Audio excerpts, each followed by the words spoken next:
Hello बच्चों, you are welcome in future study point. और आज आप पढ़ेंगे यहाँ पे सैम्पल क्वेश्चन पेपर। इसका सेक्शन ए कराएंगे आज एमसीक्यू। तो जहाँ तक सैम्पल पेपर के स्ट्रक्चर की बात है तो यहाँ पर section A, section B, section C, section D और सेक्शन ई है। तो सेक्शन ए में 20 क्वेश्चन है, प्रत्येक क्वेश्चन 1 मार्क्स का एमसीक्यू टाइप के क्वेश्चन है। सेक्शन बी में जो है 5 क्वेश्चन है और प्रत्येक क्वेश्चन 2 मार्क्स का है। सेक्शन सी में 6 क्वेश्चन होंगे जिसमें प्रत्येक क्वेश्चन 3 मार्क्स का, और सेक्शन डी में 4 क्वेश्चन करने हैं आपको जिसमें प्रत्येक क्वेश्चन 5 मार्क्स का है। और सेक्शन ए में केस स्टडी बेस्ड क्वेश्चन है जो 3 होंगे, प्रत्येक क्वेश्चन 4 मार्क्स का।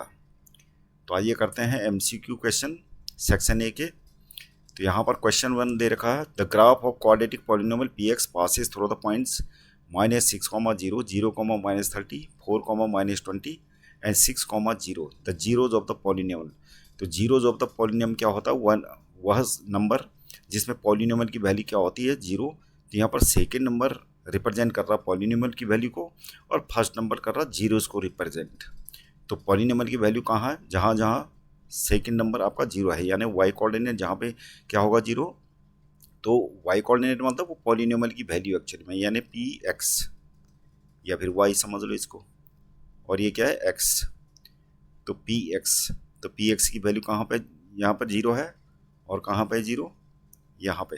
तो हमारे दो जीरोज क्या हो जाएंगे? -6 और 6 क्या होंगे? -6 और 6, ये दो जीरोज हो जाएगी। तो हमारा आंसर होगा डी। अगला क्वेश्चन है question number 2, the value of K for which the system of equations 3x - ky = 7 and 6x + 10y = 3 is inconsistent. तो इनकंसिस्टेंट क्या होता है? पहले इसको अरेंज वे में लिख लेते हैं दोनों इक्वेशन को। ये हो जाएगी ऐसे, और दूसरी इक्वेशन हो जाएगी 6x + 10y। 3 को राइट हैंड साइड में लाके क्या हो जाएगा? ये हो जाएगा। अब यहाँ पर A1 क्या है? हमारी कंडीशन क्या होती है? इनकंसिस्टेंट, यानी दो parallel lines A1/A2 = B1/B2 should not be equal to C1/C2। तो यहाँ पर A1 कितना है? 3/A2 6, B1 कितना है? -k, और B2 कितना है? 10। तो 10 3 से क्या हो गया? 30/6 = -k, और k माइनस इधर आ जाएगा तो क्या हो जाएगा? -5। k = -5 is the answer. अगला क्वेश्चन है, विच of the following statement is not true? A number of seconds can be drawn at any point on the circle. तो सर्किल जो है यहाँ पर हम कहीं भी सेकंड को ड्रॉ कर सकते हैं किसी भी पॉइंट में। तो ये बात तो सही है, हमें नॉट ट्रू यानी जो फॉल्स है वो उस पर टिक करना। बी वाला है, only one tangent can be drawn at any point on a circle. तो ये बात भी क्या है? सच है, मतलब ट्रू है। A chord is a line segment joining 2 points on the circle. तो ये बात भी सही है, सर्किल के 2 पॉइंट को मिलाने वाला जो लाइन सेगमेंट है उसको कॉर्ड कहते हैं। तो ये बात सही है। C, from a point inside a circle only 2 tangent can be drawn. तो यहाँ पर ये बात क्या होगी? दिस इज नॉट ट्रू, क्योंकि यहाँ पर इनसाइड की जगह में क्या होना चाहिए? आउटसाइड। तो आउटसाइड से दो इक्वल टेंजेंट ड्रॉ की जा सकती है, इनसाइड से नहीं। तो डी वाला हमारा सही हो जाएगा। अगला क्वेश्चन है question number 4, if nth term of AP is 7n - 4 then common difference of AP is. तो हम फर्स्ट टर्म निकालेंगे, हमें nth टर्म डिफाइंड दे रखा है कितना? ये दे रखा 7n - 4। तो A1 कितना होगा? n की जगह में आपको 1 रख देना है, आपका फर्स्ट टर्म आ जाएगा। तो कितना हो गया? ये 3। सेकेंड टर्म निकालते हैं, ये हो जाएगा, तो ये हो गया 14 - 4 यानी कितना आ गया? 10। तो हमारा कॉमन डिफरेंस कितना हो जाएगा? सेकेंड टर्म से फर्स्ट टर्म को माइनस कर लीजिए, 10 - 3 कितना आ गया? 7। तो हमारा आंसर क्या हो जाएगा? ए। अगला क्वेश्चन है question number 5, the radius of base of a right circular cone and the radius of the sphere are each 5 centimetre in length. तो हमें एक क्या दे रखा है? एक दे रखा हमें स्फीयर और एक दे रखा है कोन। दोनों की रेडियस बता रहा है कि 5 सेंटीमीटर है, इसकी भी रेडियस 5 सेंटीमीटर है। अब हमें बता रही है the volume of the cone is equal to the volume of the sphere, यानी वॉल्यूम जो स्फीयर का वॉल्यूम क्या होता है 4/3 πr⁴, और कोन का क्या होता है, कोन का होता है वॉल्यूम 1/3 πr²h। h इसकी हाइट हो गई। तो हमें हाइट ऑफ द कोन निकालनी है। अब क्या बता रहे, the radius of the base of right circular cone and the radius of the sphere are each 5 centimetre. तो 5 सेंटीमीटर है तो क्या हो जाएगा, पहले तो ये दोनों सेम है आर आर, तो क्या हो जाएगा इधर r² से ये कैंसिल हो जाएगा, तो इधर केवल r बचा LHS में, पाई कैंसिल हो जाएगा, 3 से 3 कैंसिल। तो हमारा यहाँ पे आ गया 4r = h। अब यहाँ r की वैल्यू रख लेते हैं 5, 4 × 5 यानी कितना हो गया 20 सेंटीमीटर हाइट आ गई, कोन की हाइट आ गई 20 सेंटीमीटर। तो बी आंसर आ जाएगा।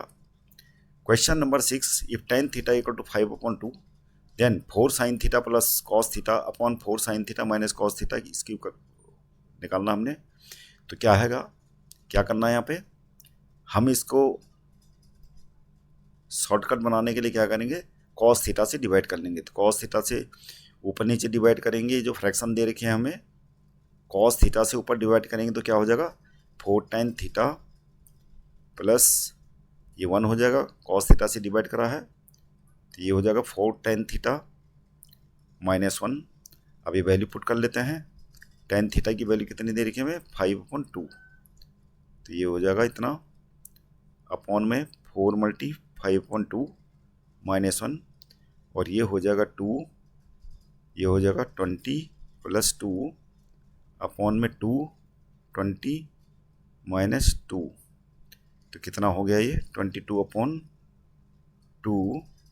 18/2। तो ये आ जाएगा हमारा 2, 2 से 2 कैंसिल, 22/18 कितना हो जाएगा, ये 2 से काट लेते हैं, तो 11/9 इज द आंसर। अगला क्वेश्चन है question number 7, in the given figure a tangent has been drawn at point P on the circle centre at O।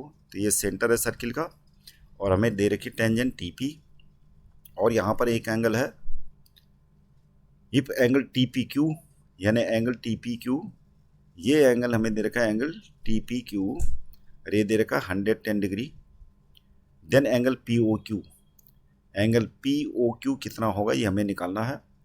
अब आपको ध्यान लगा के देखना है कि ये ट्रायंगल जो OPQ है, ट्रायंगल OPQ को देखना है आपको, इसमें क्या होगा OQ और OP इक्वल होंगे, क्योंकि ये दोनों क्या हैं रेडियाई ऑफ सेम सर्किल हैं।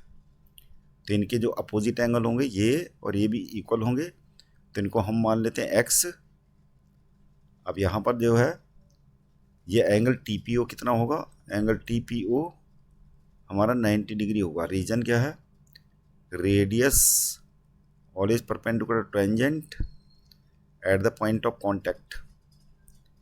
तो पॉइंट ऑफ कांटेक्ट जहाँ पे टेंजेंट और रेडियस का होता है, दोनों के बीच में क्या होता है, द पॉइंट ऑफ 90 डिग्री होता है। तो इसलिए 90 डिग्री हुए, 90 से हम क्या करेंगे 110 से 90 को माइनस करेंगे, ये 90 है, तो 110 से 90 को माइनस करेंगे तो क्या आ जाएगा x आ जाएगा, ये आ गया हमारा 90, तो कितना आ गया 20 डिग्री। तो 20 डिग्री आ गया हमारा क्या, ये x। अब एंगल सम प्रॉपर्टी से x plus angle POQ, angle POQ ये दोनों 20 हो जाएंगे, तो 20 + 20, तो ट्रायंगल के एंगल सम प्रॉपर्टी लगाते हैं 180, तो क्या हो जाएगा एंगल POQ 180 - 40 कितना हो जाएगा 140 डिग्री, हमारा आंसर आ गया। तो C आंसर होगा। अगला क्वेश्चन है question number 8, a quadratic polynomial having zeros -√5/2 and √5/2 is.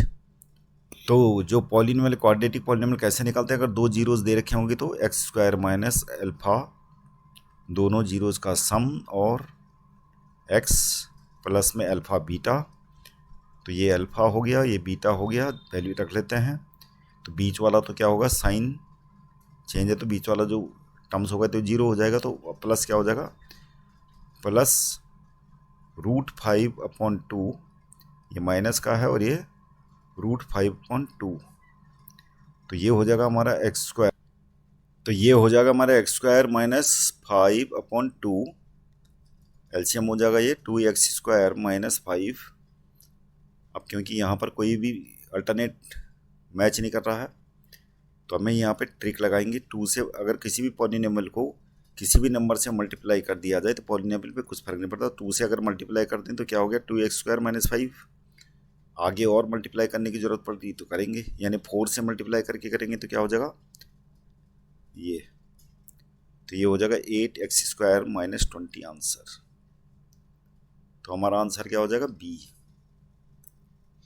अब question number 9, consider the frequency distribution of 45 observations.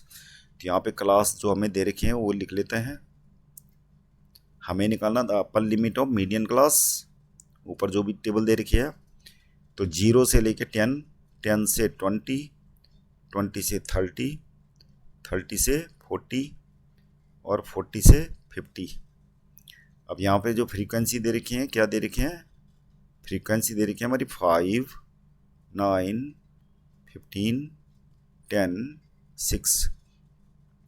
अब हमें मीडियन क्लास ढूंढनी है तो इसके लिए हम पहले तो CF निकालेंगे, कम्युनिटी फ्रीक्वेंसी 5, 14, 29, 39, 45। तो यहाँ पर जो है सबसे पहले क्या देखते हैं, जो टोटल फ्रीक्वेंसी हमारे पास 45 है तो हम इसका n/2 निकालते हैं। तो n/2 क्या है 45/2 यानी कितना 22.5। अब देखते हैं 22.5 किस में होगा, 29 इंक्लूड होगा किस में, मतलब 22.5 किस में होगा, इसके अंदर होगा 29। तो ये हमारी क्या हो गई मीडियन क्लास। तो इसमें अपर लिमिट क्या है 30, तो 30 हमारा आंसर हो जाएगा सी। अगला question, question number 10, O is the point of intersection of 2 chords AB and CD। तो यहाँ पे 2 कॉर्ड दे रखे हैं AB और CD। हमें दे रखा है angle BOC 80 degree, angle BOC, ये एंगल BOC है, ये 80 डिग्री दे रखा है, तो ये भी क्या हो जाएगा 80 degree vertically opposite angle. OA equal to OD और OA इक्वल टू हमें दे रखा है OD। तो इनके जो एंगल होंगे ये दोनों क्या होंगे इक्वल हो जाएंगे, क्योंकि OA हमें दे रखा है इक्वल टू OD। तो इनके अपोजिट में जो एंगल होंगे वो भी क्या हो जाएंगे इक्वल। एंगल OAD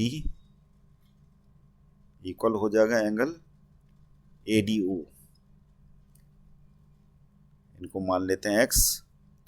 तो तीनों एंगल को सम करेंगे तो क्या होगा, एंगल सम प्रॉपर्टी से ये हो जाएगा हमारा 2x इक्वल टू 180 है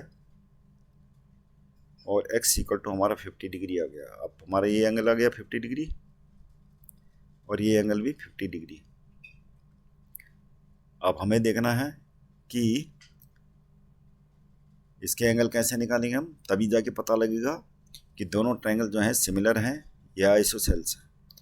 तो आइसोसेल्स तो कंफर्म हो गया, इसका करना है कंफर्म। तो यहाँ पर AC जो आर्क है, AC आर्क के द्वारा, सेम आर्क हो गया AC, इसके द्वारा जो बनाए जाने एंगल है सर्किल पे ये है एंगल A, क्या है ये एंगल ADC। तो एंगल ADC इक्वल हो जाएगा एंगल ABC।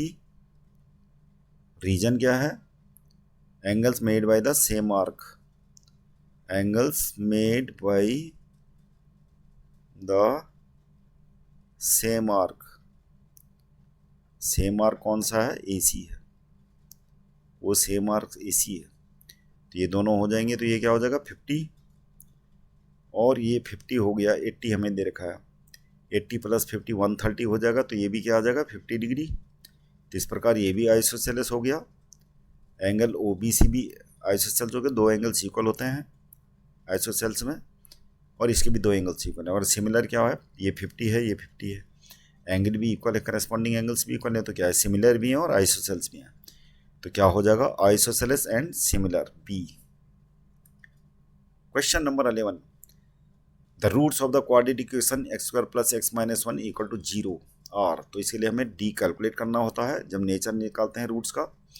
तो बी स्क्वायर माइनस 4ac ये कैलकुलेट कर लेना आपको। बी कितना है यहाँ पे, एक्स का कोएफिशिएंट यानी 1 है, ए कितना है 1 और सी हमारा -1 है।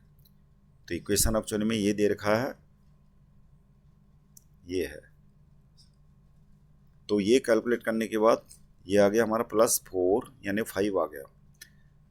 अब 5 यहाँ पे एक तो डिस्टिंक्ट रूट तो होंगे ही, क्योंकि जब d ग्रेटर देन 0 होता है तो डिस्टिंक्ट रूट्स होते हैं, रियल होते हैं। अब यहाँ पर रेशनल इरेशनल की बात कर रहा, इक्वल तो होंगे ही नहीं क्योंकि d ग्रेटर देन 0 है, तो ये दोनों तो पहले रिजेक्ट हो गए। अब यहाँ पर देखिए इरेशनल एंड डिस्टिंक्ट लिखा है, रेशनल एंड डिस्टिंक्ट, तो यहाँ पर ये इरेशनल होगा क्योंकि ये क्या है, कंप्लीट स्क्वायर नहीं है, not a complete square. Complete square नहीं होता तो क्या होता है, इरेशनल होता है। तो 11 का ये सही हो जाएगा। Question number 12, if theta equal to 30 degree then the value of 3 tan theta. तो थीटा की वैल्यू निकाल लेते हैं, कितनी देर की, 30, tan 30 की वैल्यू हो जाएगी 1/√3। तो ये आ गया हमारा आंसर 3/√3, तो अल्टरनेट सी सही हो जाएगा। Question number 13, the volume of a solid hemisphere is 396/7, the total surface area of solid hemisphere is. तो total surface area of solid hemisphere क्या होता है, ये होता है 2πr² प्लस में πr², यानी ये होता है ये वाला पोर्शन तो ये वाला हो गया, और ये फ्लैट जो सरफेस है इसका एरिया ये हो गया, तो दोनों को मिला के कितना होता है 3πr²। और हमें क्या निकालना, हमें जो दे रखा है वॉल्यूम ऑफ सॉलिड हेमिस्फीयर, तो सॉलिड हेमिस्फीयर का दे रखा है तो वॉल्यूम कितना होता है 2/3 हेमिस्फीयर का πr³, और ये दे रखा 396/7। तो यहाँ पर 2/3 मल्टी 22/7 हो जाएगा, मल्टीप्लाई r³ इक्वल टू 396/7, ये कैंसिल हो गया। तो r³ हो जाएगा हमारा 396 × 3 अपॉन में 2 × 22, 11 दूनी 22 हो गया, और एक 11 तियाँ 33, 11 छक्का 66, 2 से कट गया 18 टाइम्स, और 2 से ये कट गया 9 टाइम्स, तो ये हो जाएगा हमारा 27 r³, r इक्वल टू आ जाएगा 3 सेंटीमीटर, रेडियस 3 सेंटीमीटर आ गई। अब यहाँ पर वैल्यू पुट कर लेते हैं, रेडियस आ गई 3 सेंटीमीटर, 3 × 3, तो ये कैलकुलेट करके जो भी आ गया 3 तियाँ 9 तियाँ 27, 22 से मल्टीप्लाई कर दीजिए, तो ये हो जाएगा 594, तो 594/7 सेंटीमीटर स्क्वायर, ये हमारा आंसर आ जाएगा। तो क्या आंसर होगा, B. Question number 14, in a bag containing 24 balls, 4 are blue, 11 are green and rest are white. One ball is drawn at random. The probability that drawn ball is white in color is। तो हमें white ball draw करने की probability निकालनी है। तो ball कितनी है 24, और जो वाइट बॉल निकालनी पड़ेगी क्योंकि वाइट बॉल की प्रोबेबिलिटी हमें निकालनी है। वाइट बॉल, तो वाइट बॉल कैसे, टोटल बॉल से जो नंबर ऑफ बॉल दे रखी हैं 4 ब्लू हैं 11 ग्रीन है, तो कितना हो गया 24 - 11 4 15, कितना हो गया ये 9। तो 9 बॉल क्या होंगी वाइट, प्रोबेबिलिटी क्या होगी वाइट बॉल की, नंबर ऑफ वाइट बॉल्स यानी 9 अपॉन में टोटल बॉल कितनी है 24, तो ये हो जाएगा 3 3 जा, यानी 3/8 will be the answer, B सही हो जाएगा। अगला क्वेश्चन है question number 15, the point on the x axis nearest to the point -4, -5 is. तो हमें एक्स एक्सिस में इस पॉइंट से सबसे नियरेस्ट पॉइंट निकालना है, तो इसको लोकेट करना पड़ेगा पहले। तो ये होगा, मान लीजिए -4 है, तो ये क्या होगा -5 इधर है, तो ये -5 हो गया। अब यहाँ पर ये बता रहा है कि कौन एक्स एक्सिस में कौन सा पॉइंट हो जो इसके सबसे नज़दीक में होगा, ये वाला कोऑर्डिनेट। इस कोऑर्डिनेट का नाम क्या है? -4 -5। ये कोऑर्डिनेट क्या है? -4, -5। तो इसके एक्स एक्सिस में सबसे नियरेस्ट कौन होगा? नियरेस्ट क्या होता है? यानी परपेंडिकुलर। इस पॉइंट से परपेंडिकुलर ड्रॉ करेंगे तो ये क्या होगा? सबसे नज़दीक में होगा।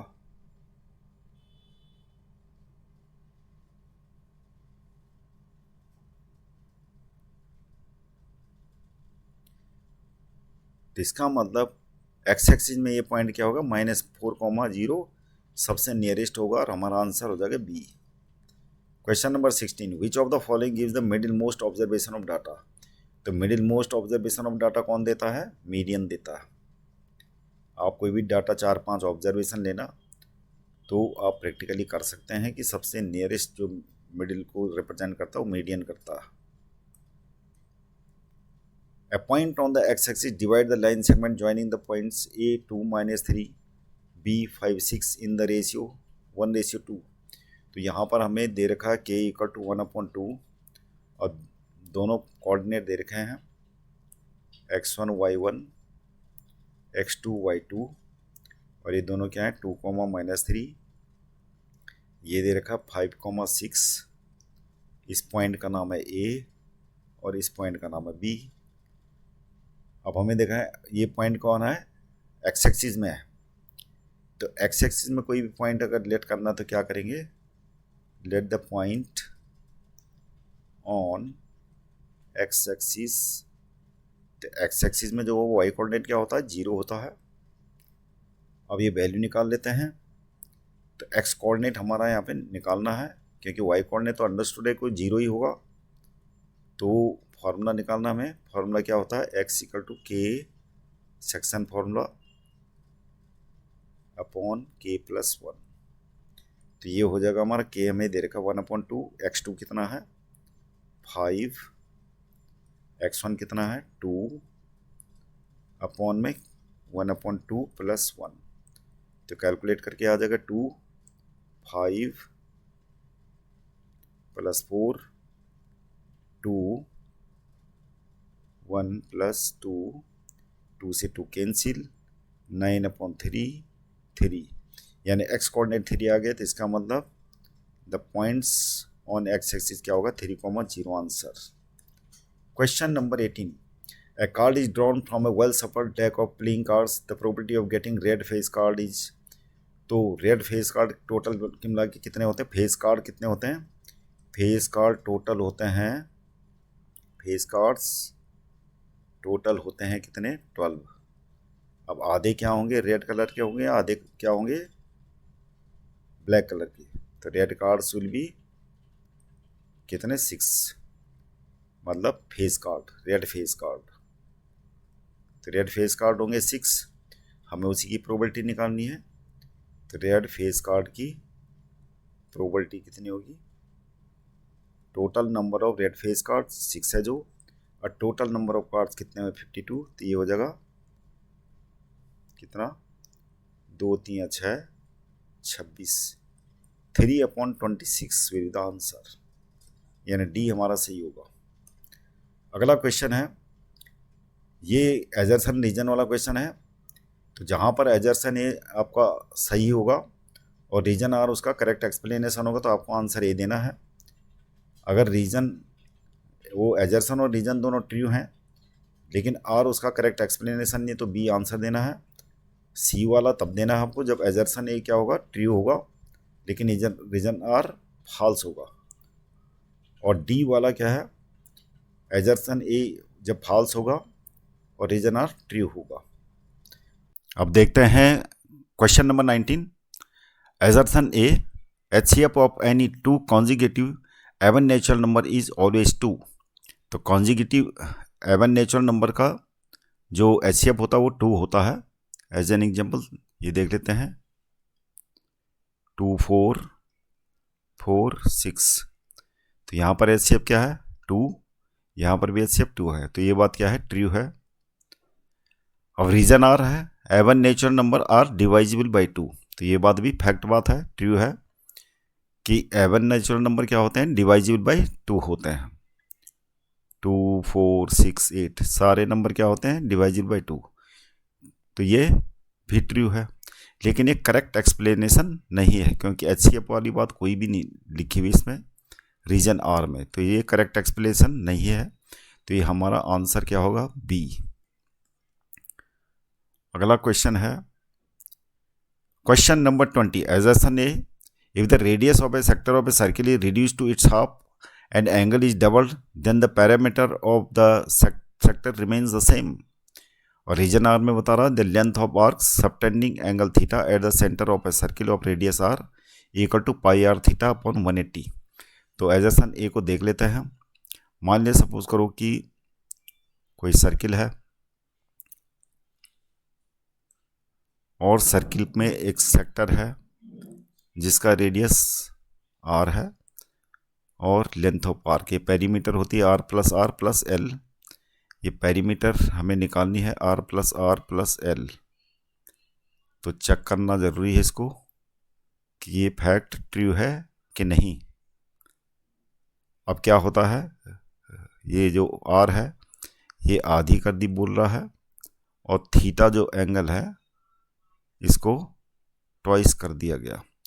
तो अब की बार लेंथ ऑफ आर्क हमने मान ली L1, L2 लिख लो, इसको लिख लो L1। तो यहाँ पर और इस वाले का पेरीमीटर हो जाएगा R/2 plus R/2 plus L2, ये हो जाएगा 2R। लेंथ ऑफ आर क्या होती है theta upon 360 multi 2 pi r, और इसका हो जाएगा R/2 प्लस R/2 R हो गया, और थीटा की जगह में क्या है यहाँ पे 2 थीटा अपॉन 360 मल्टी में 2 मल्टी पाई, और रेडियस को कितना कर दिया गया हाफ। तो 2 से 2 ये कैंसिल हो गया, तो और ये 2 से ये डिवाइड कर लेते हैं 180। तो यहाँ पर हो जाएगा हमारा R plus pi r theta upon 180, और यहाँ पे हो जाएगा 2R प्लस ये कट गया 180 टाइम्स, ये हो जाएगा पाई आर थीटा अपॉन 180। अब कौन बड़ा होगा, ये तो सेम है ये वाला पार्ट, तो जिसका आर बड़ा होगा, आर इधर बड़ा है, तो ये इसका मतलब जो L1 आर्क है ये बड़ा है, मतलब ये पेरीमीटर ओवरऑल पेरीमीटर क्या होगी इस वाले की बड़ी होगी। तो ये तो हमारा फॉल्स हो गया, इक्वल नहीं होते आर्क, वो पेरीमीटर इक्वल नहीं होती इस प्रकार के सेक्टर की, तो ये हो जाएगा फॉल्स। दूसरा रीजन है the length of arc subtending angle theta at the centre of the circle of radius r is pi r theta upon 180। तो क्या होता है लेंथ ऑफ आर्क का फॉर्मूला क्या होता है, ये होता है थीटा अपॉन 360 मल्टी में 2 पाई आर, 2 से ये कैंसिल हो जाएगा, तो क्या आ जाएगा पाई आर थीटा अपॉन 180। तो ये बात तो फैक्ट है, ये रीजन आर हमारा ट्रू है। तो क्या हो जाएगा हमारा, ये हो जाएगा इसका answer assertion A is false but reason R is true. तो इसका आंसर होगा डी होगा। तो बच्चों सैम्पल पेपर के अगले पार्ट के लिए चैनल को सब्सक्राइब कीजिएगा, लाइक कीजिएगा और इसको शेयर कीजिएगा। Thank you very much for seeing this video.